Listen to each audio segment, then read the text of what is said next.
Nancy and I are going to welcome you here today.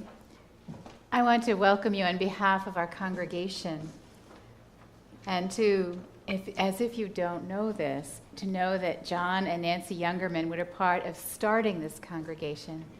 We're founding members and a part of supporting us through all the decades of our existence here. It's amazing to stand up here and turn around. See, I've been sitting and facing the other way, so this way I have a chance to welcome this wonderful throng of people. And I just appreciate so much that you're all here, family and friends. So thank you. I wisely turned this service over to my children, who I trust are in their right mind. I'm not. So thank you ever so much for coming. Okay.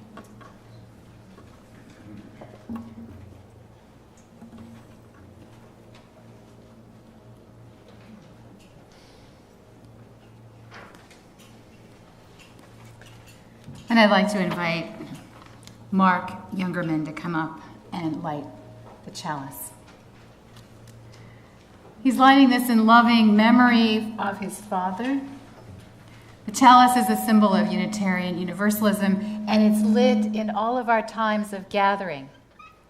When we light it at a celebration of life, we're remembering that spark of life, as John referred to it in his writing, the unique presence of the divine. That's John's language. That's found in each one of us. And this poem is his poem, and you find it on the back of your order of service. In smoke and dust, my atoms come to the peaceful valley in western Esparto, not alone, but with atoms of my mother, my father, my grandparents durst, no more, smoke and dust. My atoms can rest at last, content.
We gather here because of love.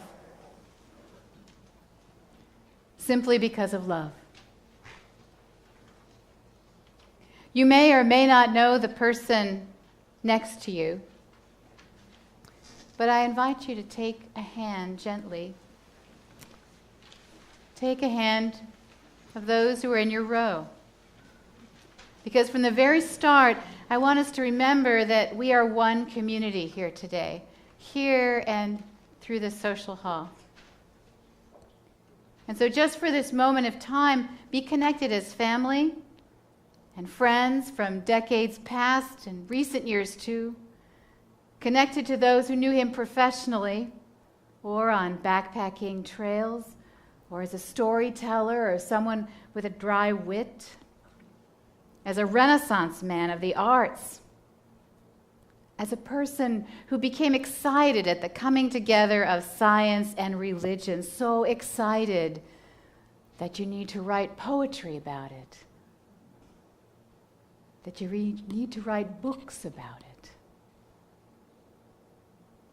In this time, we come to remember all that was and is John, and we celebrate him. His atoms may rest content, and he is alive and living in us. I invite you to let go of those hands next to you if you wish. But I'm not done. That's why I thought I'd give you a little break. In 1997, John, the scientist and the theologian, wrote a small book for children called The Little Voice Within, illustrated by the first and second graders of this church. In the notes to parents, because he obviously was a little worried about the parents, he wrote of a divine presence that moved through the lives of humanity, luring us to be our best, using a gentle persuasion. We may not always choose to pay attention to it, he wrote, but it is there for us. So as we experience his life here today, may we witness how this presence and how sometimes it is wild and whimsical, how that moved through him and moved through his life to you. Threshold Choir.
We are all aware of John's distinguished career as a physicist and a leader, founding director of Crocker Nuclear Laboratory, also a founding member of this church.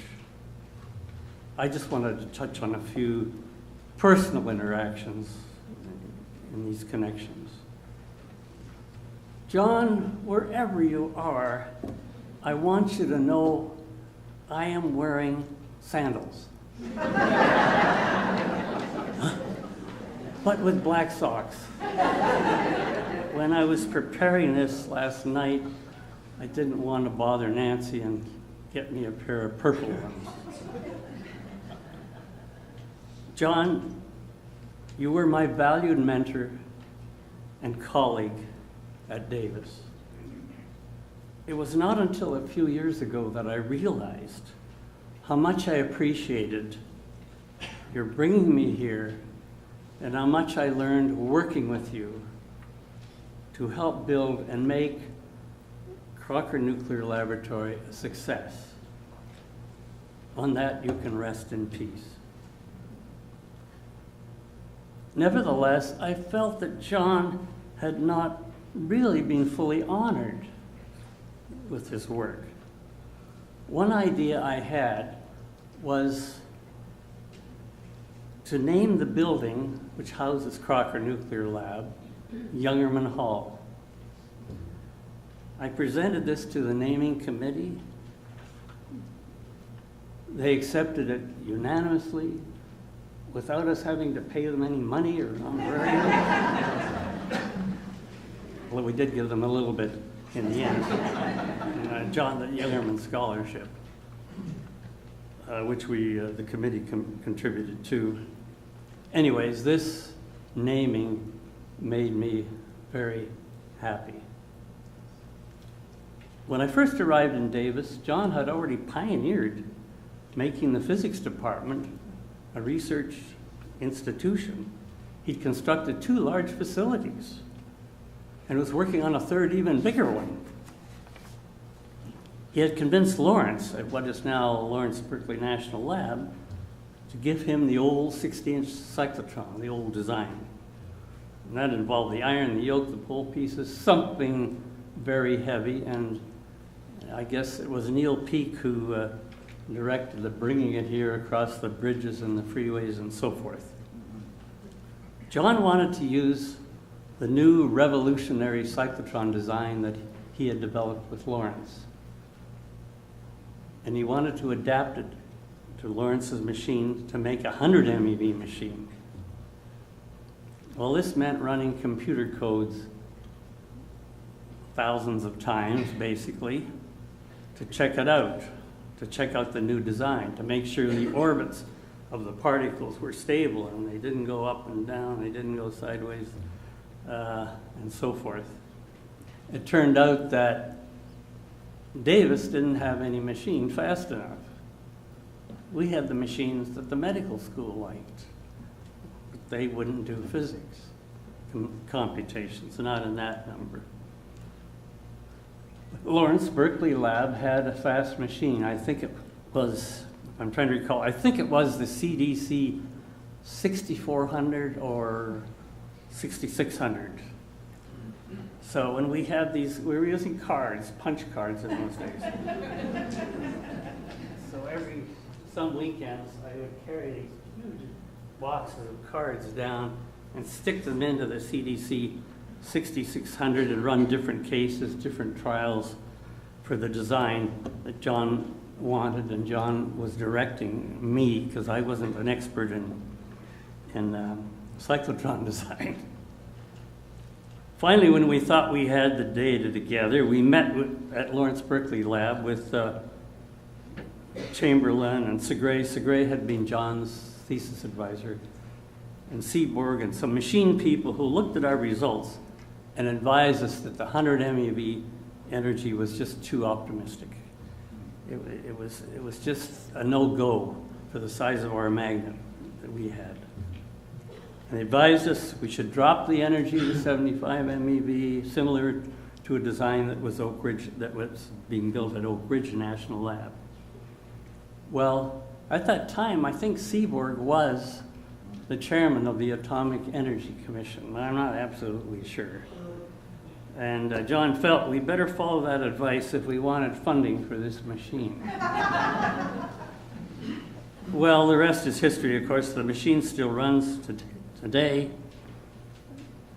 through the efforts of many people working under John's direction. I'm trying to hurry up, Will. Will gave me a minute of his. During this time, I got married, and the department gave me a bachelor party the night before.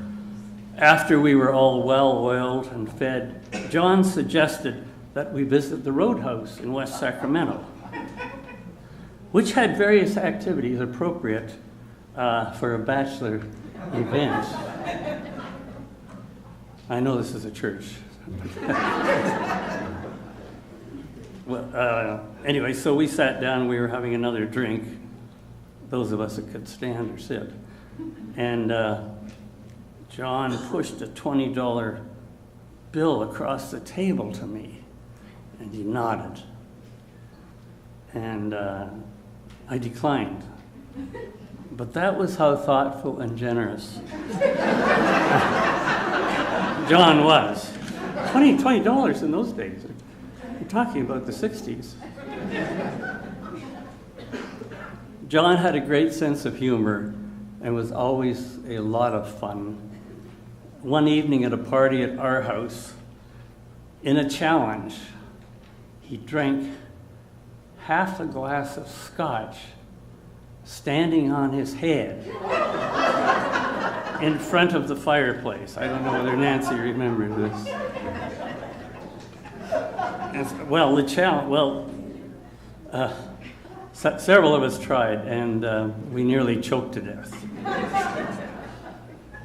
Well, John, rest in peace for many jobs well done. And with Nancy, the children, well educated, well raised, all successful. John, you've had a life well lived and fully lived. We are all very thankful for your time among us. Can you hear me in the back? Okay, out there? Good. Good afternoon. I especially want to send my love and sympathy from Jane and myself to the Youngerman family, to Nancy. We love you very much.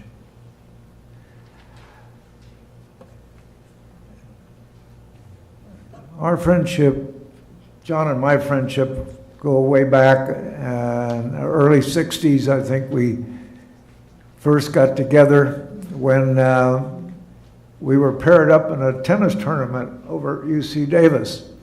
They paired up the inexperienced player, which was John, with the experienced player, which was yours truly. And we had a lot of fun together. And my instructions to John in the tournament was, for those of you who know tennis, I said, when in doubt, John, call him out. Well, that was fine instruction, you know, but it didn't work. John was the other way. When in doubt, he called it good for the opponent. So we didn't last very long in the tournament.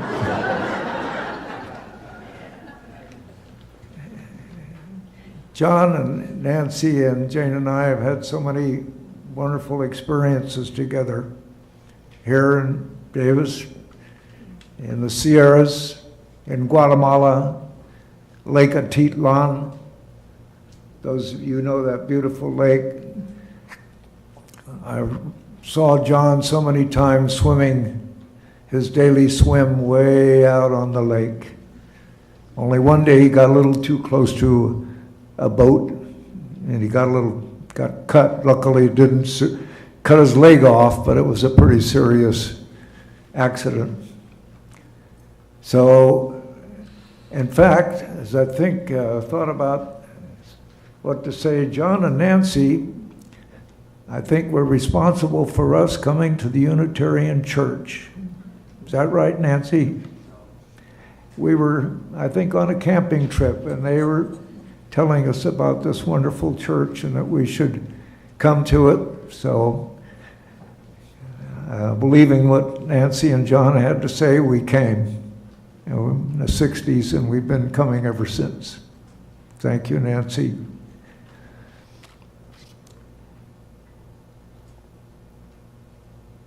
I just want to end by saying that it was a real privilege to be able to come up and say something on behalf of my dear friend John. He was such a special friend and such a wonderful man, and we used to use the term with each other, hermano. Hola, hermano. And so I'm going to end my little talk by just saying, adios, hermano. Thank you. Good afternoon, everyone.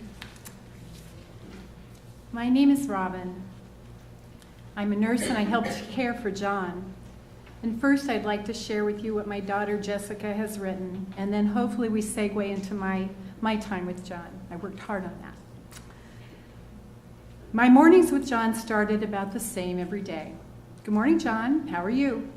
Standard reply was, well, I'm above ground. I knew right away we were going to be getting along just fine. I didn't realize how famous John was until shortly after I started spending time with the professor. My son Jack and I are the youngest residents at Glacier Circle, and John particularly enjoyed hearing about the adventures of Jack. I mentioned once how much he wanted a treehouse, and John told me about the treehouse that he had built, which he wired with electricity. Stories from his youth and time spent with his family at his family ranch were recurring tales. He had a twinkle in his eye with a hint of mischief, which we put to good use this last Valentine's Day, surprising Nancy with a heart-shaped box of chocolates with a little help from Anne. In many ways, I feel cheated of not having more time to getting to know John, but then again, the memories I do have in the time that I got are priceless. I refer to Nancy, Mark, Eric, Roger, and Anne as Team Youngerman. They are amazing. The support for each other, their mom and dad, have been wonderful and very touching to watch. Things have not been easy this year, and there's been so much to navigate and accomplish. We all moved mountains to get John home after his bout with pneumonia, and thankfully we did. Back to his center of the universe, Glacier Circle. He made it home in time to say goodbye. And as I looked at him that Sunday, March 30th, laid out in his purple socks, I couldn't help but think, he is a very self-satisfied expression, almost pleased with himself. And really, who wouldn't be? With a house full of your family, your grandchildren, and your wife all talking about how wonderful you are? We should all be so lucky. Jessica gave so willingly of herself, opened her heart and her hand, and John took hold. And together they forged a therapeutic alliance which opened the door for me. She called me one Saturday afternoon last summer and said, Mom, can you come over? John's leg doesn't look good. It's double its size. And I sensed that she was worried, and of course that I went over. Our first meeting was a little testy because I had on a USC t-shirt. John read out loud, USC? This is a Berkeley house. And I sighed. I said, I know, Dr. Youngerman. He tried to get in, but he didn't, and he had to go to USC. This seemed to appease John, and he let me look at his leg. Well, when I left that day, I let Jessica know that he needed to get to the emergency room, and she initiated the Team Youngerman email chain, and our journey began. As I wrote this memory of my time with John, I remembered a comment that Roger said to me several days after his father had died. Dad was a bit of a nonconformist. And I'm thinking, this is putting it mildly. So what would the husband, the father, professor, teacher, the artist nonconformists want me to say to all of you today. I think he would want Nancy and his children and Jessica to be acknowledged for all they did to help him maintain comfort and dignity. I also think the nonconformist would have loved the times that they challenged the healthcare system on his behalf. Their devoted attention involved detailed networking and communication and spending the night at his side when he was in the hospital, knowing that their presence would provide a familiar face and reassurance. It involved Dr. Riggle making home visits, answering emails, and when John wanted to come home, he went to see him while he was in skilled nursing on a Sunday and started the process to make that happen. Nancy never wavered on her commitment to bring John home, and when the time came, there was a bed in the living room and 24-hour caregivers, Aggie and David. I know, being in his home where he was surrounded with love, familiar people, sights, smells, and his beloved wife of 65 plus years eased and comforted him. John had many life accomplishments, but what was apparent to me in the short time that I knew him was the wealth of his relationships, how he and Nancy willingly accepted help and acknowledged the spiritual power of human connection and its ability to heal. John once said, "Intimacy doesn't happen by chance." I was a stranger coming into his life to provide care, and he trusted me with the intimate issues of his failing health. He knew his body was slowing down, and in a collection of poems he wrote last Christmas, there was one he entitled Metta. Metta is the Buddhist principle of friendship and nonviolence and a strong wish for the happiness of others. And it goes like this. To be patient with my body, it has carried me a long way over decades. Things still get done. Maybe they take a bit longer. To be patient with old folks, they've come a long way too. How rewarding it is to go down the road of life together. When he entered the universal transitional passage, the one each of us will experience, he was home in the community he helped create. His family gathered and was listening to Mozart. Joseph Campbell, an acquaintance of Nancy's, said, "Life is arriving late, like arriving late for a movie, having to figure out what's going on without bothering everybody with a lot of questions, and then being unexpectedly called away before you find out how it ends." He also spoke of heroes as someone who has given his or her life to something bigger than oneself. Friends and family, I would say, John met Joseph Campbell's hero criteria. Look around. We are here because he touched our life in some way, in this beautiful church, in this lovely setting. Did he not give us something bigger than himself? Spirit of life, come unto me. The lyrics will appear on the monitors and you're invited to sing along.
So now we continue with family. Is this on? Sorry. I always wanted to do that. I'm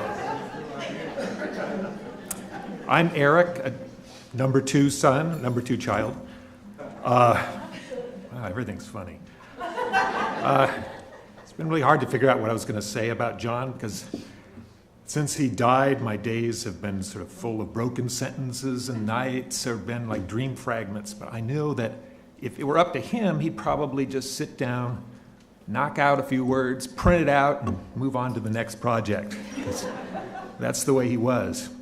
And there were lots of projects throughout his life, and he loved plowing ahead with all of them.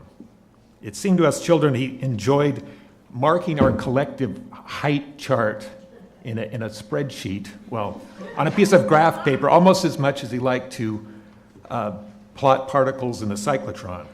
It's all the same. Or rather, he performed these and other pursuits in the same way, dogged, patient, and bemused. When he got interested in piano, he took lessons for decades and liked issuing CDs of his music as gifts all the while. His sense of rhythm may have been a bit sketchy, and probably be the first to admit that, but no matter.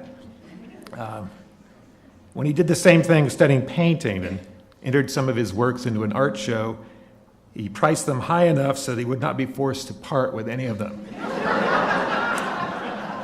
Look, world, at all the things I've made. For the grown-up me, this was a revelation, because as a child, I drew pictures incessantly and have hardly offered them up for admiration. I would rather tear them up secretly because they didn't meet some kind of inner standard of mine. So this was a revelation. You could do that, put things out there. So he was patient, and he also had forgiveness. It was said that my dad's family, you could either be a farmer or a teacher. On his mother's side, the Durst had a homestead ranch about 40 miles north of here near Dunnigan, and the Youngerman family also had a homestead in Tempe, Arizona. So in the summers, Dad's mother was a teacher, and many uncles on the Durst side were also teachers. His farmer was both a farmer and a teacher, having been one of UC's first agriculture extension advisors. In the hot summers, Dad would journey from Modesto to the home ranch and spend time with grandparents and cousins.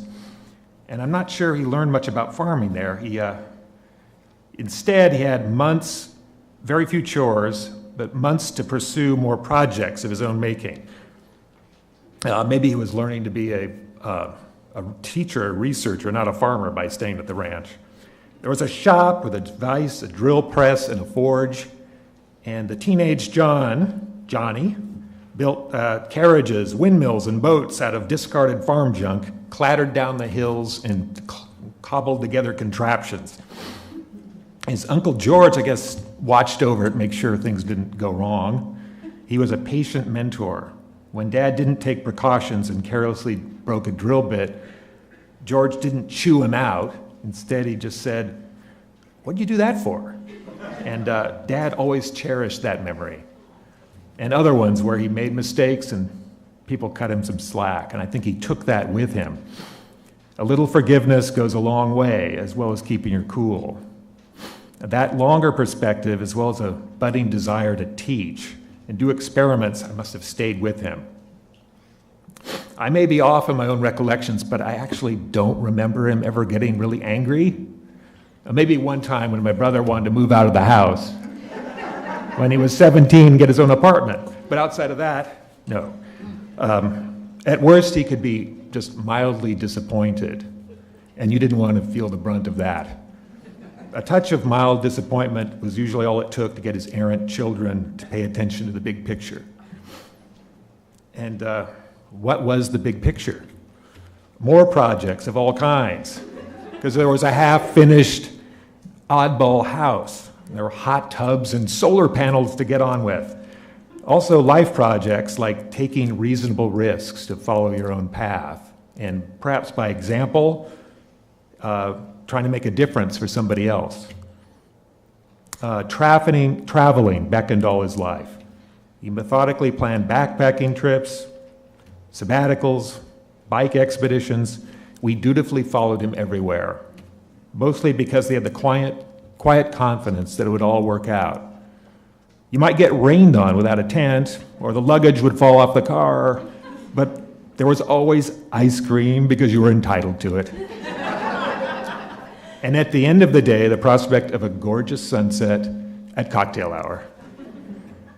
And projects, well run or not, led to gratitude. His work with the Manhattan Project was an adventure, to say the least, but he was elated to breathe the country air of Davis in 1951, finally free to help with a new physics program and to leave war-related contracts behind. He felt lucky and privileged to be able to build onto this place at the center of the universe.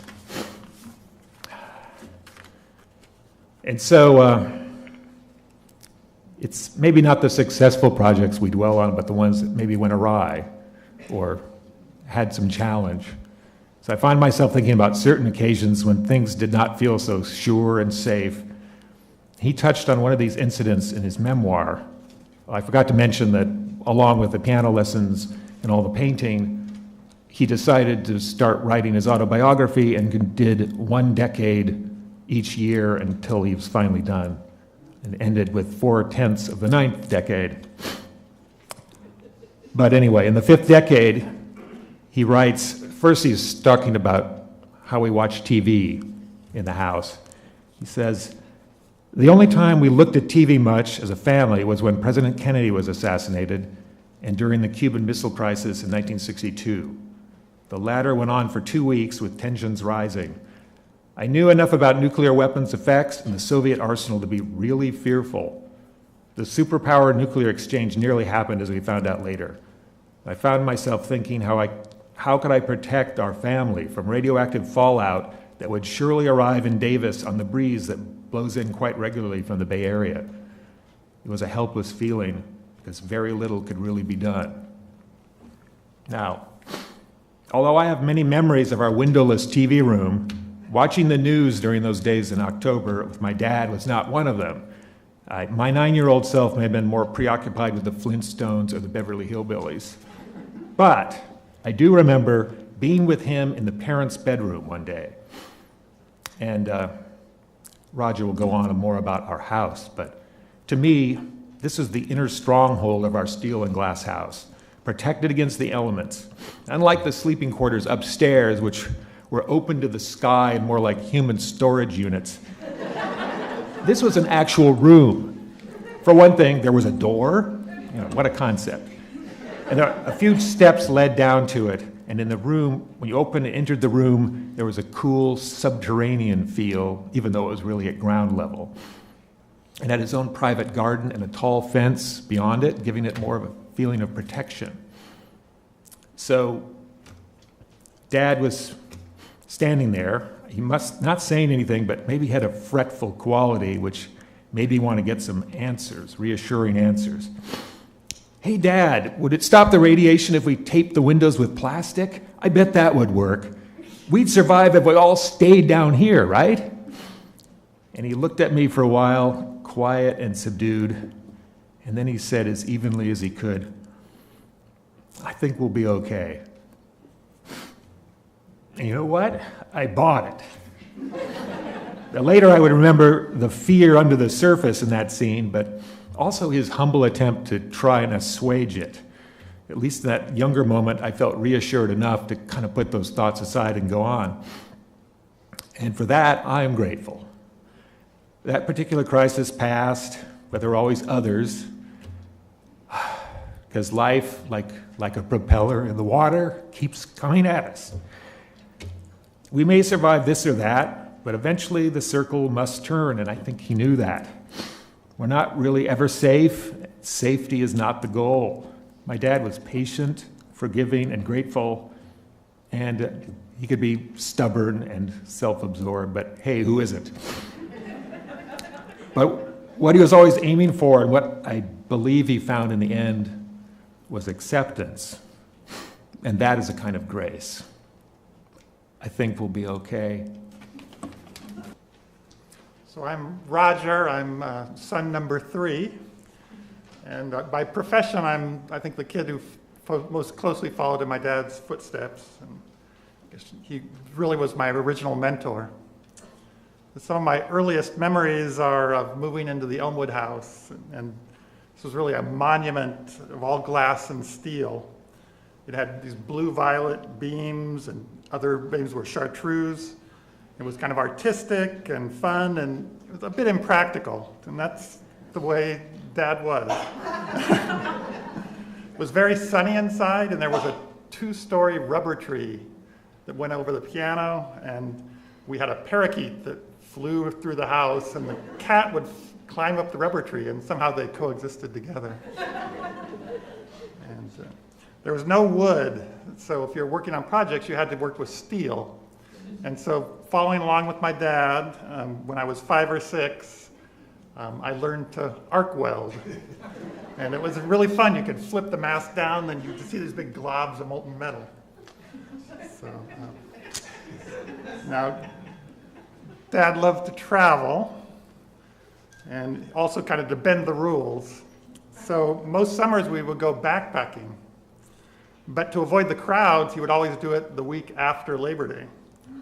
And so on my junior year of high school, I came back from this backpacking trip, and school had been in session for a week, and my chemistry teacher wasn't terribly amused with this, and so he was kind of grumbly. So then time went on, and there was another backpack trip the next year, and I came back, and lo and behold, this teacher who used to be my chemistry teacher was now my physics teacher. And he gleefully produced this quiz, surprise quiz, and he had been prepping the class for the preceding week.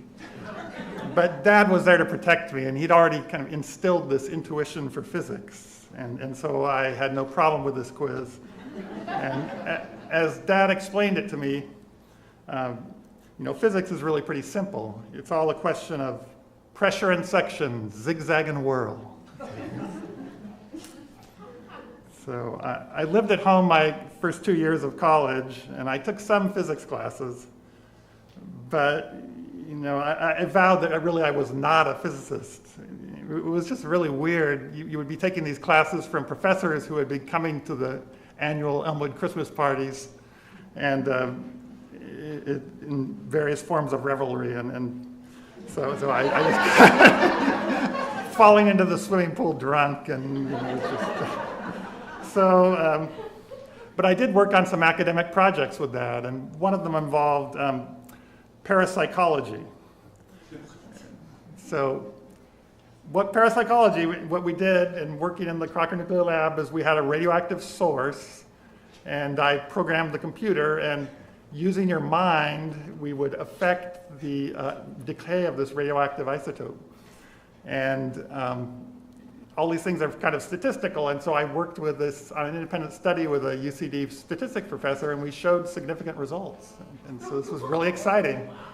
So Dad said, well, we'll publish a paper on this. And, oh, that's good. And he said, I'll make you first author. Oh, this is great. And then he says, but I'm going to fly you out to Washington, D.C., and you get to present the paper to 300 people. And at that point, I was a sophomore. And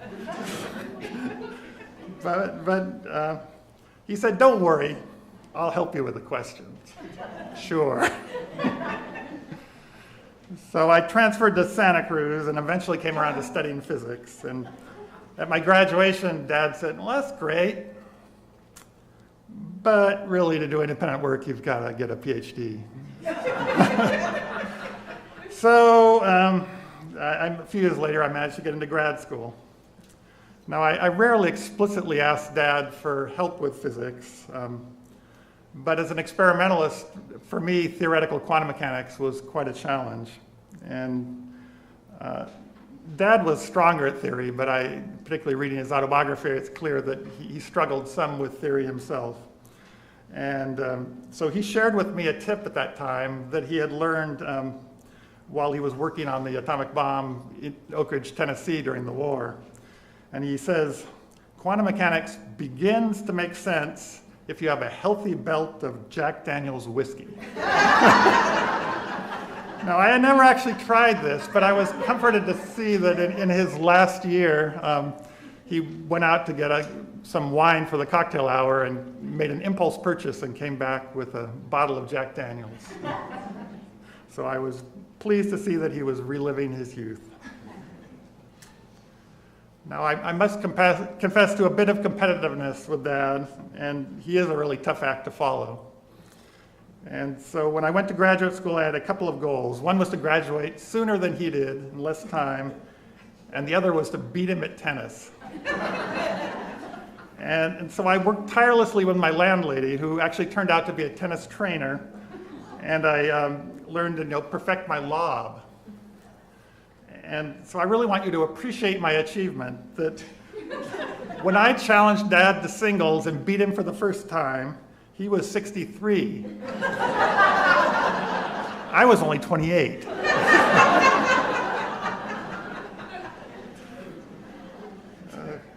So a few years ago, during a job search, I was offered this pretty well-compensated position that was secure, but it required this high-level security clearance, and it really didn't feel right to me.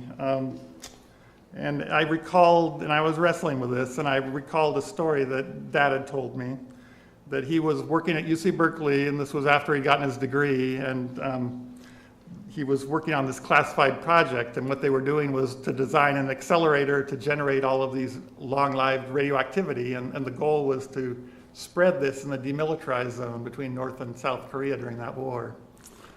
And he really couldn't deal with this, and he was having headaches, and so he, Berkeley at that time was the place to be for physics, and his advisor had a Nobel Prize, but he just let go of all that and went to the UC Davis physics department, which was all of 3 people, professors, and but he felt really excited about it and moving on in the future. And so for me, I decided not to take that job with the security clearance, and I started with this little small company that was working in solar energy. And that was really hard for me, but I followed his example and kind of my own heart, and that small company is now part of a large company, and everything's worked out well.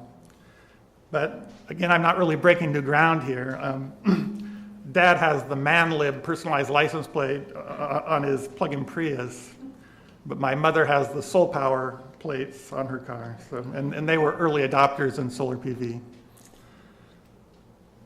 So Dad was a really high energy and talented guy, and after his retirement, he took up painting, and he had the piano group, and he had this detailed biography that he wrote, and also poetry, and he presented that to us kids. And he also had amazing willpower, and particularly with regards to physical ailments. While he was on his annual retreat to Guatemala, he was out swimming in the middle of the bay, and he got run over by this motorboat, and he basically almost severed his leg, and he was in his 70s. But he had incredible willpower just to make sure that he got better, and he, in his 80s, was playing tennis again, didn't walk with any limp at all. And he managed his leukemia for over a decade under the care of his devoted oncologist, Dr. Wellborn, and his GP, Dr. Riggle.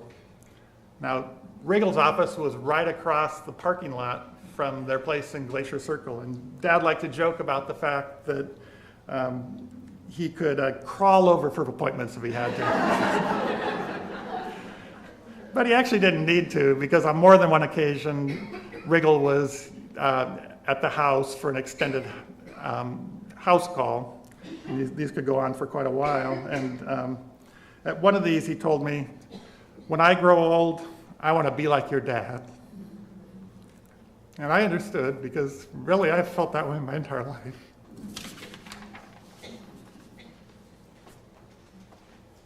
Wow, such sweet stories.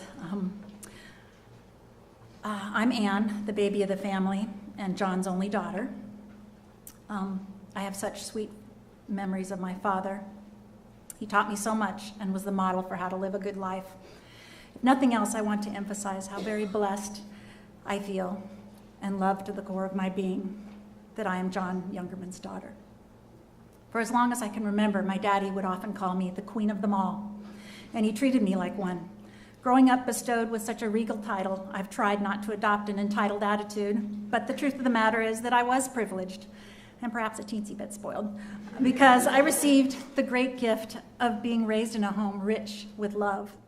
Love of self, family, people and their different cultures, love of this planet and the cosmos surrounding it, love of adventure and the search. The handsome package that was my father embodied reverence, creativity, intelligence, humility, humor, humanity, and a healthy dose of nonconformity, all expressed through his sweet, very sweet nature. John respected his mind and his body all through his life, exercising, taking care of, and challenging his whole self in so many ways over his 92 years. As a young child, he survived nearly fatal bouts of pneumonia and tuberculosis and grew up somewhat frail. But once off at Berkeley, he decided he simply wasn't that sickly child anymore and launched into a lifelong passion for swimming laps year-round, just like the other boys. He taught me to swim at age 2, and I never looked back. As Roger mentioned, at age 78, my father was out for his daily swim in Lake Attilan, and he was run over by a motorboat. But 6 months later, he had himself and my mom out on a bike tour in Vermont. And a few months after that, he devotedly carried on with the annual family backpacking trip to Lake Ediza along his beloved John Muir Trail, though he did concede to riding Wally the Mule from the Red Meadows Pack Station most of the way to camp, where he joined me, my brothers, and my niece. When diagnosed with CLL, a form of leukemia, he reflected in a piece of writing called Mirror to Self. Haven't you had a fine life, 4 wonderful children, a cherished wife, and satisfying career? Sure, you have leukemia, but it's not giving you a bad time right now. Maybe later, who knows? You better enjoy your body now. That's what it's there for. Make peace with what is from moment to moment. That's all you have or will ever have. He continually amazed me and inspired me with his dedication, determination, optimism, and good nature, whether he faced it with hardship or good fortune. While I certainly felt special, being the only girl and youngest child in our family, my daddy never treated me like I was any less capable physically, academically, or creatively than my 3 terrifically bright and talented older brothers. He taught me about loving and trusting myself and had complete confidence in the unique person he believed me to be. As a professor, my dad earned sabbatical time, and when I was 7, he chose to pack up his family of 6 and venture to France to work at a cyclotron lab near Paris. He was thrilled to be thrown into a workplace where he was surrounded by colleagues speaking French all day. And he believed that the kids would learn to make their way in a French-speaking classroom as well. So the 4 of us were plopped into French public schools, where we experienced the shock treatment, as he called it, version of cultural and language immersion. When I was 17 and a senior, my daddy set me up as an au pair in a family in Grenoble, France. I remember boarding the plane as SFO back in the day of no TSA, so my parents could walk me right up to the gate.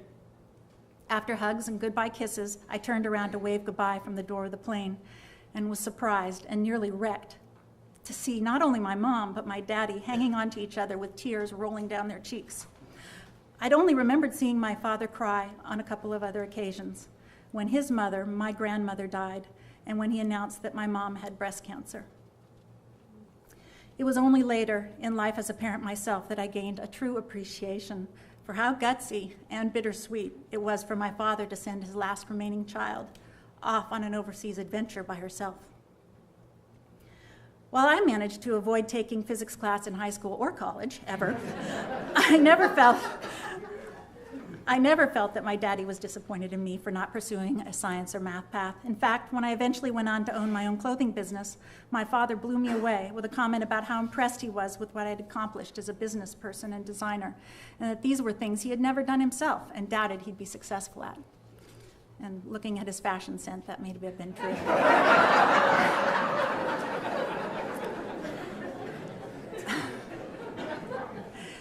As much as I enjoyed being queen of them all, my mother was my father's true queen and the love of his life. This is a story of true romantic love. As my mother tells it, she has an angel looking out for her who did some matchmaking on the day that she first laid eyes on John at an evening lecture at Cal. They were married 6 months later and remained so for 65 years. The angel visited again, as told in my father's autobiography. After arriving home rather late from the San Francisco celebration of our 10th anniversary, we decided to make love and see what happened. The next morning, Nancy informed me that she was pregnant. You're kidding, I said.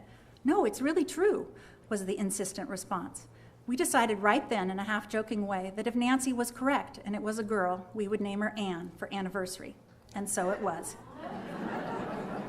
How could I not feel cherished with stories like that? Still, I never doubted that my parents were not only co-parents, but friends, companions, and lovers, enjoying a passionate relationship together while raising their family and well on into their days as empty nesters, until death did them part. A poem my father wrote for my mother titled Nancy. To say that I am grateful for you seems so understated. How can I be just grateful for the one I cherish? All 61 years filled with your patience and love for this bumbling physicist making his way in the world.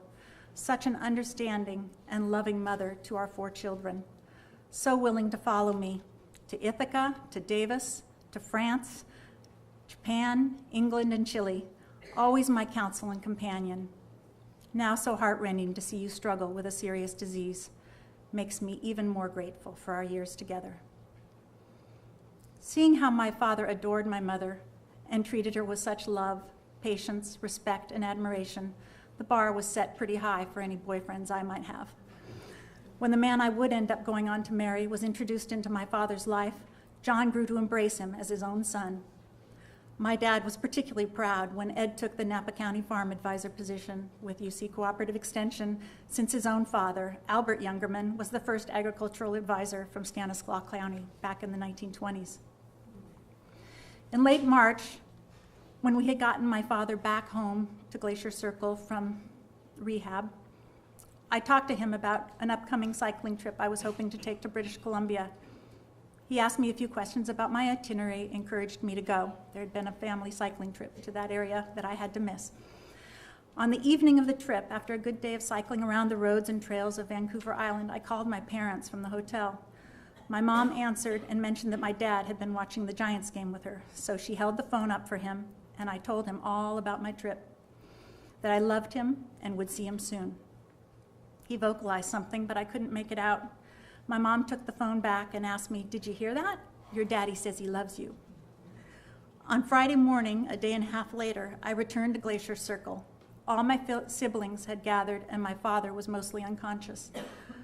I know he had waited for me to come home, and I know how deeply he loved me. And just as importantly, my daddy knew I adored him.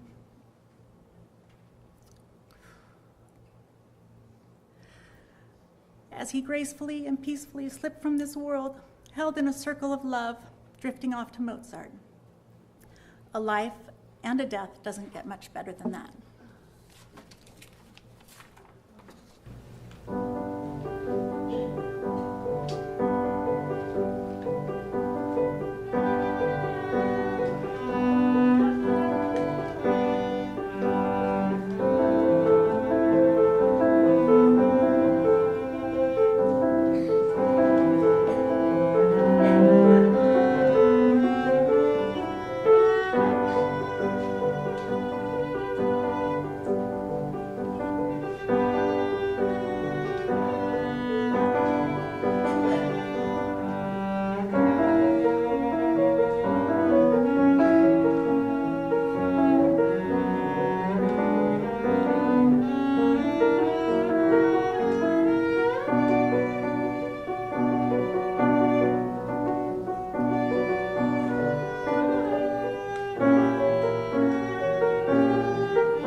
Hi, I'm Owen Weber, the grandson of John and the son of my wonderful mother, Ann.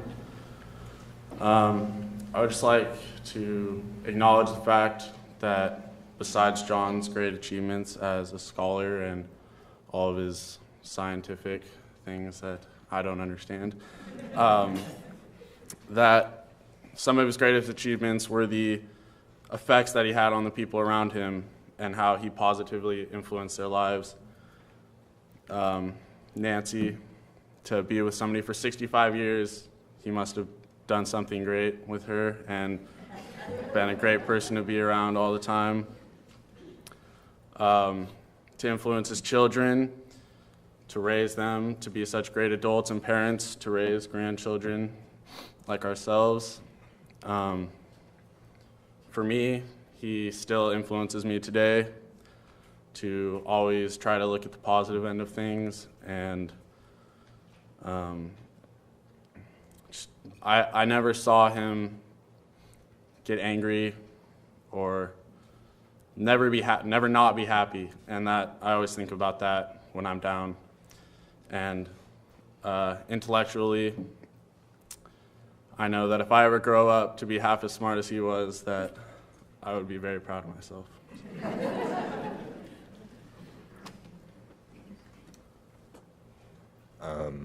I'm Owen's brother, and also Ann's son, obviously. I just wanted to say that John, he's such a role model, that as a grandchild, you're not raised by them, so you kind of get to look at your grandparents in a different light, and he's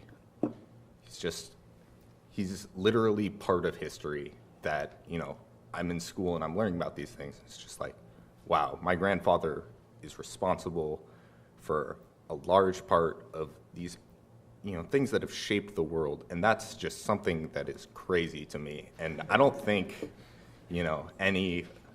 many people can have that said about them. And it's really inspiring to know that, I'm the grandson of John Youngerman, It's really something, and, and on top of that, being just such a figure, that didn't seem to matter to him. It was his family that mattered, At least from what I saw as, in family gatherings and whatnot, it was just all about us, and that's crazy that, he can have so many things going right in his life. And, I just love him, and, he'll be missed.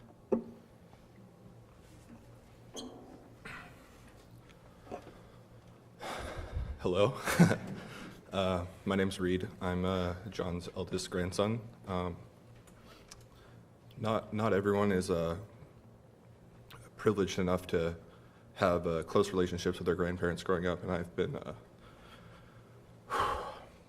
very fortunate in having very strong ties to both sets of grandparents on both sides of my family, and John is definitely an amazing one that stands out. There's so many things that I could tell you guys about him, but he retired from academia shortly after I was born, so I never really had a lot of experience with that side of things. But I can tell you,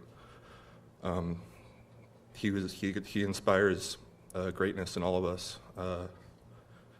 He was a man who seemed so content in what he'd achieved, but never complacent to not reach for more. I'm constantly amazed at how he would go out and strive to conquer the next mountain trail, or paint a painting, or learn a new language, build an amazing retirement community for his friends.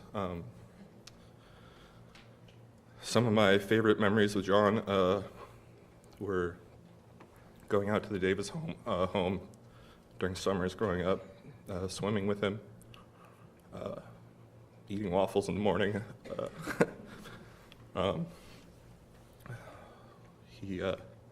Listening to him play the piano. He was an amazing man, and has achieved so much, and I hope that as I grow older, I can have the effect that he had on me with my family and my children. I miss him a lot.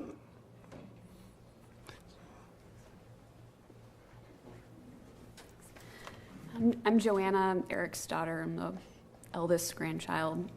I was going to mention the waffles too, because that's one of the strongest memories I have of spending summers over at our grandparents' house with Reed when we were little. And he would also make fresh squeezed orange juice for us, and it was always so special in those mornings to know that he cared so much to make our stay just that much more awesome by, giving us this perfect waffle with this perfect, beautiful juice. And I remember staring at all of his paintings they had everywhere in his house, the new house, then just remembering how bright and vibrant they were, and just the intensity of the color, which, I think is representative of just the way that he lived his life in general, with so much vibrancy and fervor in everything that he did. It didn't matter, if it was his work pursuits and his academic pursuits or random things that he decided he just wanted to do them, and he did them.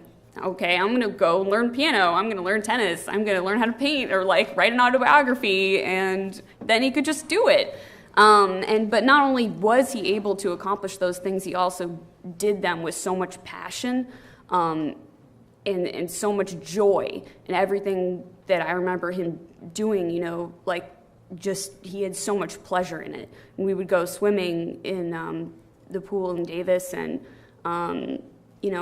just take off all your clothes, jump in, walk across barefoot on the lawn, and just super excited about everything. Even just sitting in his favorite chair at Dillon Beach, the one where the sun hits, and just he would be so happy just sitting there, enjoying this wonderful thing in life with all of his family around.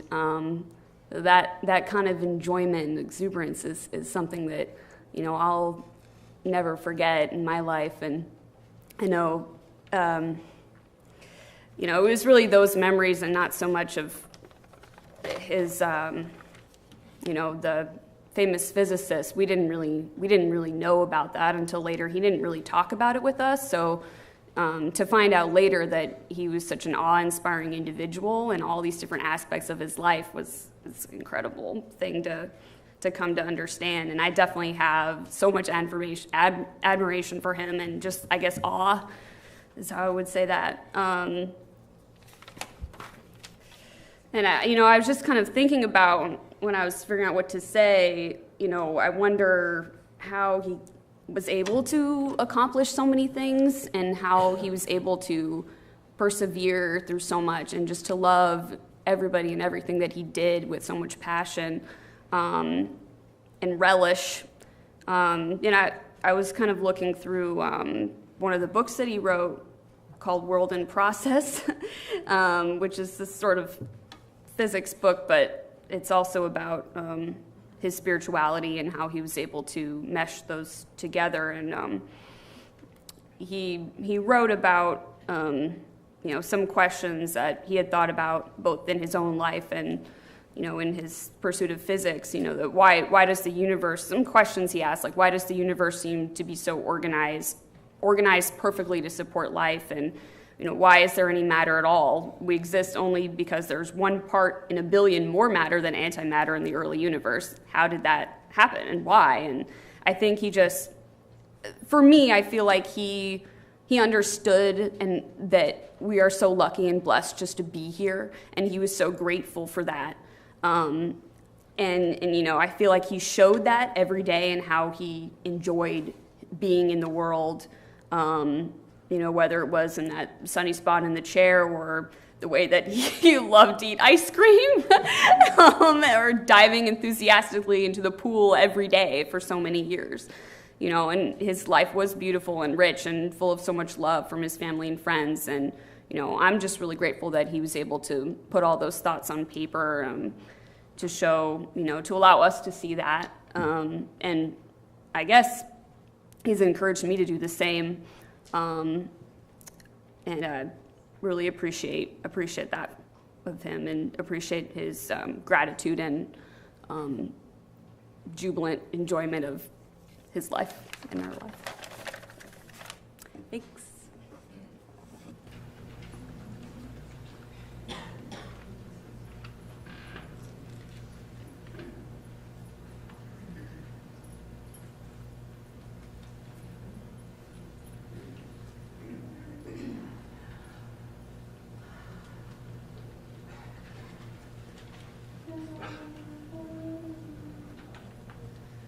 Love transcends all.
invite you to join with me in prayer and meditation where the river will never run dry. This meditation was found in John's book, World in Process, and it was written by the Reverend Dr. Rebecca Parker. And it is one that he used in a chapter where he was speaking about what others might call God, but he said his friends got all kind of itchy when they heard that word, but they used different words. He used a different set of words to describe the very same thing, and that is divine and sacred and ultimate mystery. So this is in one of the closing chapters of his book. Let there be a season when holiness is heard and the splendor of living is revealed. Stunned to stillness by beauty, we remember who we are and why we are here. There are inexplicable mysteries. We are not alone. In the universe, there moves a wild one whose gestures alter the earth's axis toward love. In the immense darkness, everything spins with joy.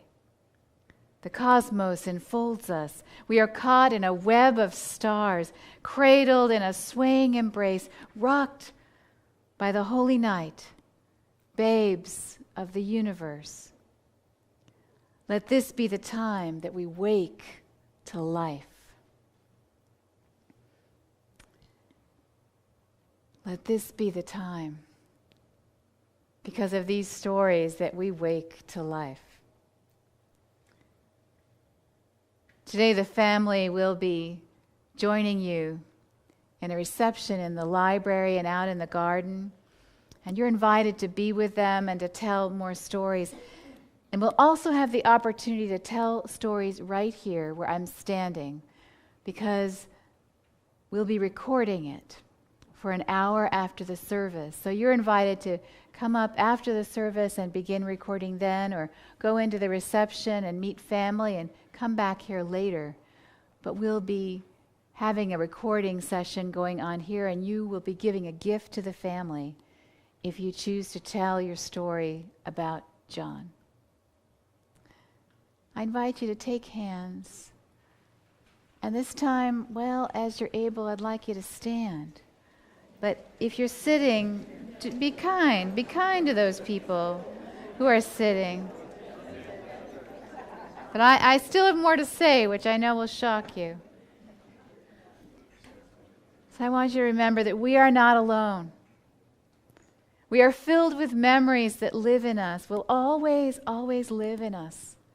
Sandals and socks of many colors, especially purple. Youngerman Hall, a pioneer of the physics department, broken sentences to knit together love and laughter, measuring height charts, high-priced art. Not afraid of imperfection. I think we'll be okay. Pressure and parts and spin and whirl. Blessed and loved daughter, grandchildren's pride. The river never runs dry, alleluia. Dear friends and family of John Youngerman, go from this place listening for the presence that lures us, persuades us to be our very best selves.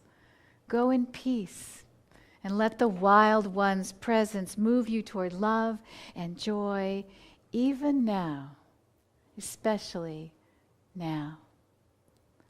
Let this gathering say amen. And please be seated.